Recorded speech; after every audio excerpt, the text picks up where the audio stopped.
The number of amateur Easter sports tournaments are currently underway in the Nelson Mandela Bay Municipality. The amateur events are being staged under strict COVID-19 regulations this year. They're taking place without any supporters. Organisers say this is impacting them negatively because they can't make a profit from ticket sales. We now cross to our reporter Zolani Moya, who is at one of the tournaments. Zolani, a very good morning to you. So, look, COVID-19 has really affected our lives in many ways, and one of the, one would say, if you want to call it, the industries or the sectors that's been hardest hit is the sporting sector. Tell us more in terms of how the people are affected where you are. A very good morning to you, Blaine, and the viewers who are watching from different parts of the country. Yes, we are indeed broadcasting live at Kariga, formerly known as Utenake. Well, at this point in time, soccer and rugby tournaments have become quite popular, particularly during the Easter weekend. But this year's edition of the tournament will be quite unique, as South Africa is still facing the challenges of COVID-19. But with me here, I'm joined by one of the tournament, organizers, Zolani Moya. Ma'am, just briefly tell us, what robust measures have you guys taken in place to make sure that you don't compromise the rules and regulations of COVID-19 set out by government? Thank you, Zolani. As you may know, that football is regulated. We are falling under our mother body, which is SAFA. For quite some time, youth of this area wanted to play football, but because of the regulations, because of the levels we're in regards with COVID, we were not able to play. But finally now, there were pronunciation by the president. Even our own mother body, which is SAFA, has given us a correspondence that is indicating that we can go ahead as amateur football and play. But there are measures that we need to follow. For example, as you can see now, that there are no fans. In the previous years, when you have Easter tournament, it will be packed. But now, we've made sure that there are no fans. It's only club officials and players that are inside the field. And in each club, there are 2 officials which are supposed to be monitoring the compliance. When you enter the gate, I'm sure you were also screened. So we have managed to make sure that in terms of compliance, we don't compromise, because we do understand that, especially in this district, numbers are increasing. We do not want to compromise the safety of our members. I see that the second match is about to resume at any time now. But I see that, not only that, but I see that the mood is so jubilant.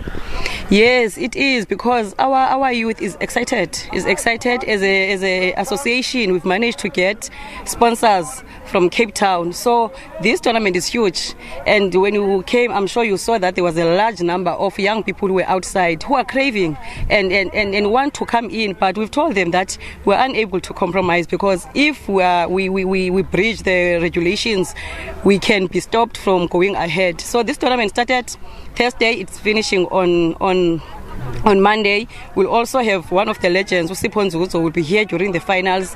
So yes, this means a big thing for us as a community, because remember, as much as we've been subjected to COVID regulations, but the reality is that numbers of crime rates, drug abuse has increased. So these kind of tournaments are the ones that are making sure that our youth are refraining from participating on those things.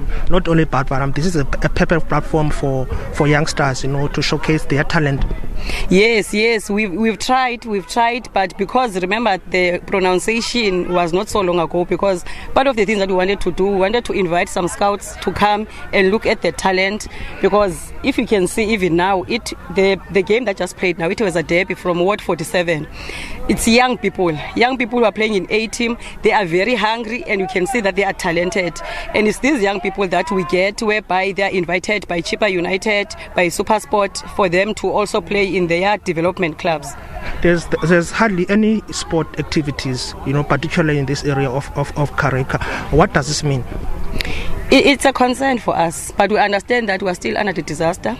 It's a concern because really now we've seen majority of young people in taverns.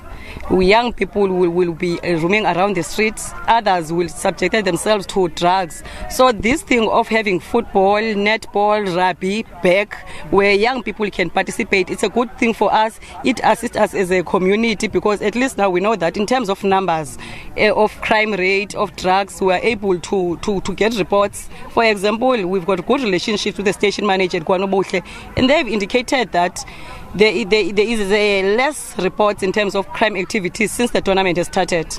I see that the tournament starts today. It will end on Monday. What will be what is it that you are seeking to achieve over these couple of days?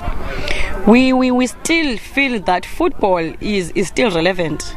It's still relevant, and you will find out that other people, in terms of football, they make career out of it.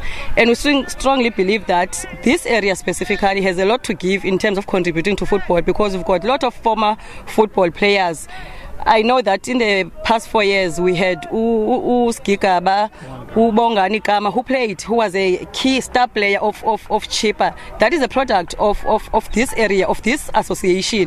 You got a player from Dispatch who played for Cosmos, who played for Bafana. So this area tells you that there is talent. It's just that if we can continue to receive support from the municipality, from the Department of Sport, because if you can see here, some of the things that in terms of infrastructure needs to be renovated. So those are the things that we'll appreciate. There you have it. That was one of the organizers, students in Stockholm, basically outlining what will be happening over these next few days. Not only that, but also outlining robust measures they have taken to make sure that they stick to the rules and regulations of COVID-19. Well, Blaine, that is what I have here for now, and it's back to you in Johannesburg. All right, Brother Moya, thank you very much indeed. He's coming to us live from the Eastern Cape there.